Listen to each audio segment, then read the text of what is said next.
ममता को छोड़ करके दूसरा कोई किसी को नहीं देगा। शाह गृह मंत्री जो है वो कहे हैं कि हम 15 दिन जो है वहीं डेरा डालेंगे, पश्चिम बंगाल में घर बसा लेंगे 15 दिन, उसके बाद हम जिता करके ही दिल्ली जाएंगे। वो नहीं सके, वो सकेगा नहीं यहाँ से जिता के जाने के लिए।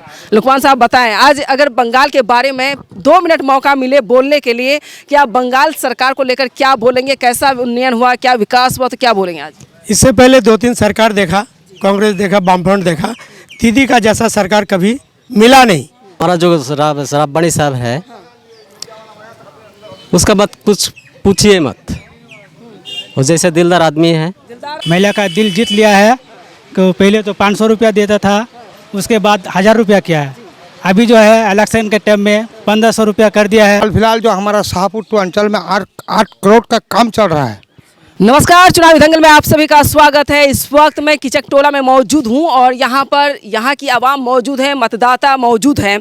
आपको बता दें, पश्चिम बंगाल में विधानसभा चुनाव में कुछ ही वक्त बचे हैं, यानी काउंटडाउन शुरू हो चुका है। और काउंटडाउन शुरू होने के बाद जो हलचल तेज हो गई, लगातार राजनीतिक कह सकते हैं कि सरगर्मियाँ लगातार बढ़ती चली जा रही है। और उसको देखते हुए कोशिश की जा रही कि ममता बनर्जी को किसी तरह से उनके ही घर में घेरा जाए, लेकिन ये नामुमकिन सा साबित हो रहा है। मैं लगातार ग्वालपोखर को कवरेज दे रही हूँ, कई शो कर चुकी हूँ, इससे अंदाज़ा हो पा रहा है कि इस बार भी ममता बनर्जी को पटकनी देना नामुमकिन सा लग रहा है। और किसी ने मुझे शो के दौरान कहा कि ममता है तो मुमकिन है और मोदी है तो मुश्किल है, ये नारा मुझे सुनने को मिला है, ऑन रिकॉर्ड बोला गया है। तो अब देखना ये होगा कि ममता बनर्जी इस बार किस तरह से कह सकते हैं कि राजनीतिक तत्परता दिखाते हुए फिर से गद्दी पर बैठती हैं और यहाँ की आवाम के दिल में ममता बनर्जी किस तरह से बसती है। लेकिन एक बात मैं जो नोटिस कर पा रही हूँ और शो में बोलना बेहद ज़रूरी होता है मेरे लिए, कि यहाँ पर हिंदू मुस्लिम कार्ड जो है वो फेल हो पा रहा है। यहाँ पर हिंदू मुस्लिम नफरत की जो राजनीति है वो नहीं चलने वाली। यहाँ के जितने भी लोग हैं वो चाहते हैं कि यहाँ पर काम पर, मुद्दे पर, और चुनाव जब भी हो तो मुद्दे पर चुनाव होता है। यहाँ पर किसी और चीज़ को, धर्म, जाति, मजहब पर चुनाव नहीं होता। और दूसरी बात कि चुनावी दंगल शो या न्यूज़ बीन पर हिंदू मुस्लिम पर बात करने की अनुमति नहीं दी जाती है, इसलिए मैं किसी से भी ये हिंदू मुस्लिम सवाल नहीं पूछती हूँ। सबसे मैं सवाल पूछती हूँ कि आपके विधायक ने कैसा काम किया 15 साल में, कैसा विकास हुआ है, क्या उन्नति हुई है। और दूसरी बात कि पश्चिम बंगाल सरकार आपको क्या दे रही है, यानी पश्चिम बंगाल की सरकार से आप खुश हैं या नाखुश हैं। क्योंकि 15 साल से ममता बनर्जी मुख्यमंत्री है पश्चिम बंगाल की, कमान संभाले हुई हैं, बहुत बहादुर महिला भी कह सकते हैं उनको। क्योंकि अभी आपने देखा कि जहां पर 60 लाख वोटर्स के नाम पेंडिंग में डाल दिए गए थे, काटे गए थे, लेकिन रिकवरी करने के लिए एक महिला मुख्यमंत्री राजधानी दिल्ली पहुंच जाती है, ताकि उनकी आवाम, उनके वोटर, उनके मतदाता का जो मताधिकार को हटाने की कोशिश की गई है उसमें वो जीत सुनिश्चित करके लौटी हैं। आइए शुरुआत आपसे ही कर लेते हैं। आइए पास आइए, आइए पास आइए। आवाज़ क्लियर है ना आपको? जी, क्या नाम हुआ आपका? मोहम्मद सुलेमान जी, आप ये बताएं कि ग्वालपोखर में कैसा उन्नयन हुआ है? बहुत है, बहुत, उतना कह नहीं सकेंगे हम। जितना किया है बहुत किया है, बहुत। ठीक है, और क्या बताएंगे रब्बानी साहब कैसा काम किया है? अच्छा किया रब्बानी साहब, हम लोगों का बहुत काम किया है। हाँ। अच्छा, 2-4 ऐसे नाम बताएं ताकि आप को लोग देखें और खुद विधायक जी देखेंगे कि किसने क्या बोला है। वो हाल फिलहाल जो हमारा शाहपुर अंचल में 8 करोड़ का काम चल रहा है। उसके बाद एक ब्रिज भी किया है। ब्रिज का नाम क्या है? वो किचकटोला से शाहपुर। हाँ हाँ, वो ब्रिज किया। अभी हाल फिलहाल हमारा शाहपुर 2 में 8 करोड़ का काम चल रहा है। ये हमारा लाइफ में हम इतना काम नहीं देखे हैं, वो जो रब्बानी साहब जो किया अभी। अच्छा, ये बताएं किस किस की सरकार आपने देख ली अब तक? जैसे टीएमसी है, सीपीएम है, कांग्रेस है, किसकी सरकार देखी? सरकार तो हम कांग्रेस का तो पहले नहीं देखे थे, हम उस टाइम में छोटा थे। 34 साल हम वामफ्रंट किए, उसके बाद 15 साल से हम टीएमसी कर रहे हैं, लेकिन इसका जैसा मजा कोई भी पार्टी में नहीं है। अच्छा, ममता जो किया है बहुत काम किया है। हाँ, चलिए, ममता बनर्जी के काम से कितने लोग खुश हैं? इधर आइए, बोलिए, आप भी बोलिए। ममता बनर्जी का काम बहुत बढ़िया किया है। सबसे काम बढ़िया वो महिला का किया है। महिला का दिल जीत लिया है कि पहले तो 500 रुपया देता था, उसके बाद 1000 रुपया किया है। अभी जो है इलेक्शन के टाइम में 1500 रुपया कर दिया है और महिला का दिल बहुत खुश है। सब महिला को, ममता को चाह रहा है। और गुलाम रब्बानी जो है उसको भी सब वोट देंगे इंशाअल्लाह, बहुत जीतने के काबिल है। एक बार तालियों से स्वागत कीजिए।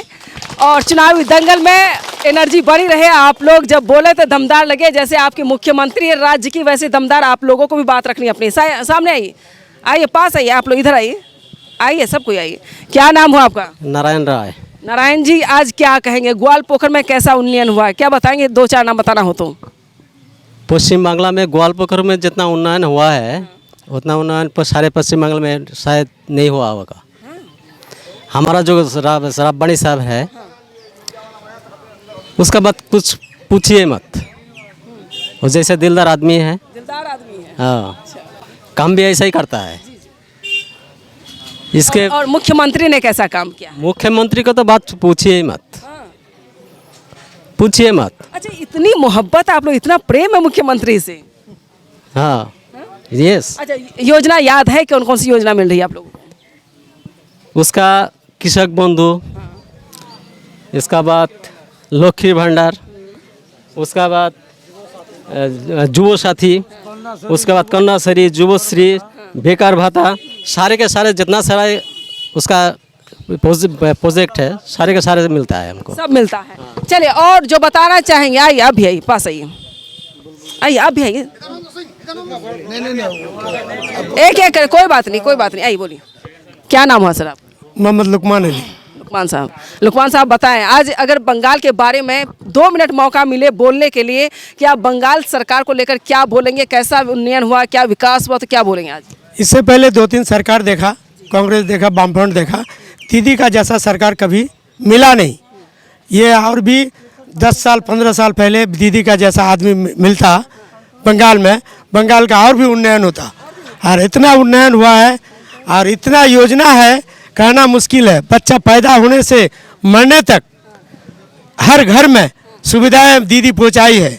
और ख़ास करके यहाँ के विधायक गुलाम रब्बानी साहब जो राज्य के मंत्री हैं, वो इतना खास करके एसआईआर लेके, डेवलपमेंट तो छोड़िए, डेवलपमेंट का बात तो उसका एकदम उन्नयन का खंडारी है वो। और ख़ास करके एसआईआर लेके जितना परिश्रम किया, दल बल सब लोग के, हाँ, उसका जैसा कोई परिश्रम ऐसा नहीं किया। उसके साथ अहमद रजा बाबू थे, उसके बाद मोनी बाबू थे, जैनुल साहब थे, लोकल प्रेसिडेंट प्रधान सब मिल के हम लोग एसआईआर में जितना परेशानी हुए, और आज राष्ट्र को रिस्ट निकला है। कुछ कुछ लोगों का बाकी है, वो भी आइंदा दीदी निकाल देगा इंशाअल्लाह। 60 लाख में 52 लाख रिकवर हो चुका है, बचे 8 लाख। 8 लाख के लिए भी प्रक्रिया जो वो शुरू है, हो सकता है 15-20 दिन के 15 दिन के अंदर ये रिकवरी हो जाएगी। तो आपको लगता है कि आपकी मुख्यमंत्री जाकर के वकालत करती है, वकील बन जाती है, आप लोगों के लिए सब कुछ करती हैं? कुछ करती है, ऐसा मुख्यमंत्री देखा नहीं जो खुद वकालती में करे। हाँ, LLB भी की हुई है, सब। हाँ, वरिष्ठ है। अच्छा, ये बोलिए, तो आने वाले वक्त में कुछ ही दिन बचे हैं, मुख्यमंत्री फिर से ममता बनर्जी जो 34 बार मुख्यमंत्री के रूप में हम लोग देखने के लिए इंतजार कर रहे हैं। चलिए, ये है जनता के दिल में उनके लिए प्यार। अच्छा, ये बताएं, अब मोदी जी कह रहे हैं, कोई और जवाब दे पाएगा? मोदी जी कह रहे हैं कि सोनार बंगला बना देंगे। इधर आइए आप, और आप लोग घुसपैठिए, आप लोगों को बताया जा रहा है ये जो नाम काटे जा रहे हैं सब घुसपैठिए। अगर आपकी मुख्यमंत्री आप लोगों के हक अधिकार को लेकर नहीं लड़ती तो शायद सारे के सारे डिटेंशन सेंटर पहुंच जाते आप लोग। हाँ, ठीक ठीक ठीक। इसे जो हुआ है, जो कर रहा है ममता बनर्जी हम लोग के लिए, गरीब आदमी के लिए, किसान के लिए जो कर रहा है सब अच्छा कर रहा है। लड़ाई जो कर रहा है देश के लिए कर रहा है, देश के लिए कर रहा है। वो जो भी कर रहा है अच्छा कर रहा है। जितना भी काम किया है उसे सरकार कोई नहीं किया है बंगाल में, ना। मोदी जी आए हुए हैं, कैसा असर होगा? नहीं होगा, नहीं होगा। क्या लगता है मोदी जी के आने से असर होगा कि नहीं? अमित शाह गृह मंत्री जो है वो कहे हैं कि हम 15 दिन जो है वहीं डेरा डालेंगे, पश्चिम बंगाल में घर बसा लेंगे 15 दिन, उसके बाद हम जिता करके ही दिल्ली जाएंगे। वो नहीं सके, वो सकेगा नहीं यहाँ से जिता के जाने के लिए ना, वो सकेगा नहीं। यहाँ कोई देगा नहीं उसको, यहाँ का कोई आदमी नहीं देगा, तमाम आदमी नहीं देगा यहाँ का वोट, नहीं देगा उसको। ममता को छोड़ करके दूसरा कोई किसी को नहीं देगा। हाँ, उसी को देगा, ममता को। हाँ, चलिए, वोट जो है वो ममता को ही देगा। दीजिए, बात मोदी की हो तो चाय पी लेनी चाहिए।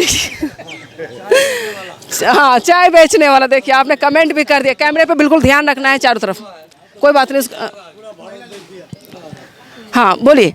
आपके पास आ जाते हैं। कौन बोलेंगे? आप पीछे से कौन बोल रहे थे? इधर आइए आप आइए। अरे बाल रंगा करके आप आए, काला करके आइए। हो गया था ना, हाँ। वोट डालेंगे तो थोड़ा सा काला कर लिए हैं। अच्छा। हाँ, जाएंगे तो होता फिर वो जो काउंटर में जो जाएंगे ना तो वहाँ बढ़िया लगेगा, देखेगा आदमी, ठीक है। वीडियो भी अच्छा बनेगा। हाँ, बढ़िया बनेगा। हाँ, वीडियो भी अच्छा बनेगा। अब ये बताएं कि ममता बनर्जी को लेकर आज क्या कहना चाहेंगे आप? बिल्कुल ये वन है ममता दीदी। बताएं कि ममता बनर्जी को लेकर आज क्या कहना चाहेंगे आप? बिल्कुल ये वन है ममता दीदी, ये वन बिल्कुल। मैं यही सवाल पूछती हूँ, आखिर यहाँ की जनता में नाराजगी नजर नहीं आती, ऐसा क्यों? ना ना ना ना, 100% हम लोग साथ हैं उनके, 100% है उनके साथ। उसके जैसा काम कोई किया ही नहीं। नाराजगी किस बात का? और अभी जो है जैसे सेंट्रल गवर्नमेंट में जो मोदी सरकार है, ये हमारे वेस्ट बंगाल में खास करके एसआईआर के नाम से लोगों को परेशान करना चाहता है। मगर हमारे जो टीएमसी सरकार है, यहाँ ममता बनर्जी है, ये खुद जाके सुप्रीम कोर्ट से जज को अपॉइंट करवाया है। इसी वजह से अभी भी हम लोग को खास करके हमारे इलाके में जो अभी सप्लीमेंट्री लिस्ट आ रहा है, इनमें भी कुछ नाम जो है डिलीटेशन में दिया जा रहा है। वो खास करके मोदी जी जो है, ये हमारे वेस्ट बंगाल के लोगों को परेशान करके सोचता है कि यहाँ वोट कटवा देंगे, उसके बाद इलेक्शन लड़ेंगे, जीत जाएंगे। ऐसा मुमकिन नहीं है। वो किसी भी हाल में यहाँ चाहे जितना दिन भी रहे, मोदी अमित शाह के वेस्ट बंगाल में अगर सारा जिंदगी भर यहाँ रह जाए, फिर भी यहाँ टीएमसी के अलावा किसी को, बीजेपी को कभी वोट नहीं जाएगा। क्या बात है, एक बार बजाइए इनके लिए ताली भाई। मोदी अमित शाह के वेस्ट बंगाल में अगर सारा जिंदगी भर यहाँ रह जाए, फिर भी यहाँ टीएमसी के अलावा किसी को, बीजेपी को कभी वोट नहीं जाएगा। क्या बात है, एक बार बजाइए इनके लिए ताली भाई। इतना कॉन्फिडेंस से आप कह रहे हैं कि अगर अमित शाह पूरी जिंदगी यहाँ रह ले तो सरकार नहीं बना पाएंगे। बीजेपी का सरकार यहाँ नहीं आना नामुमकिन है, एकदम नामुमकिन। टीएमसी ही रहेगा, हमेशा भर टीएमसी रहेगा। जैसे ममता बनर्जी जिस हिसाब से काम किया है, अब तक कोई भी किसी भी स्टेट में इस तरह से काम नहीं हुआ है। और हमारा जो ये विधानसभा है ग्वालपखर में गुलाम रब्बानी साहब जो काम कर रहे हैं, इसके जैसा काम कोई नहीं कर रहा है ना। अभी यहाँ देख लीजिए, यहाँ एक लाइट लगा हुआ है, यहाँ एक ब्रिज बना है, ये रास्ता कुछ ही दिनों में बना है। अच्छा, बताया कि 8 करोड़ का बन रहा है। जी 8 करोड़ का काम बन रहा है। और रूपोश्री से लेकर कन्याश्री, सबुज साथी, युवश्री, सब कुछ दे रहा है। इतना स्कीम है कि हम लोग नाम भी नहीं बता सकते हैं। उसको भी साइकिल हर कुछ देता है, कागज भी देता है, कपड़ा भी देता है, हर चीज देता है, सब दे रहा है। देखिए, ममता बनर्जी ने इतना काम किया है कि अब उनको यहाँ की जनता को ज़रूरत नहीं होती है अपने बच्चों के लिए कपड़े खरीदे, स्कूल जाने के लिए स्कूल ड्रेस खरीदे, या बच्चों के लिए किताब बस्ता खरीदे, पुस्तक खरीदे, या फिर उन बच्ची के लिए स्कूल जाने के लिए साइकिल खरीद के दे, क्योंकि सरकार तमाम चीज़ें दे रही है, किसी चीज़ की कमी नहीं। इसलिए ये ममता बनर्जी का गढ़ और किला जो माना जाता है, 15 साल से बनी हुई है और चौथी बार सरकार बनाने की तैयारी में फिर से मौजूदगी उनकी दिखाई दे रही है। बोले, क्या बोलेंगे आप? क्या बोलेंगे? बोलते हैं तो ममता तो ठीक है, दीदी है तो सब है, दीदी नहीं है तो कुछ नहीं है, दीदी नहीं तो कुछ नहीं, दीदी है तो सब है। हाँ, ठीक है। किसी से कोई शिकायत नहीं है आप लोग? कोई शिकायत नहीं, कोई शिकायत नहीं, कोई कमी नहीं, कोई कमी नहीं। कमी हो तभी तो सवाल और पूछा जाए। क्या बोलेंगे? दीदी जब से आए हैं आदमी बहुत खुश है, बहुत सुविधा मिलता है। दीदी जब से आए हैं आदमी बहुत खुश है, बहुत सुविधा मिलता है। मतलब जितना ये आया है कभी ऐसा नहीं मिला। दीदी एक साथ आइए आप भी।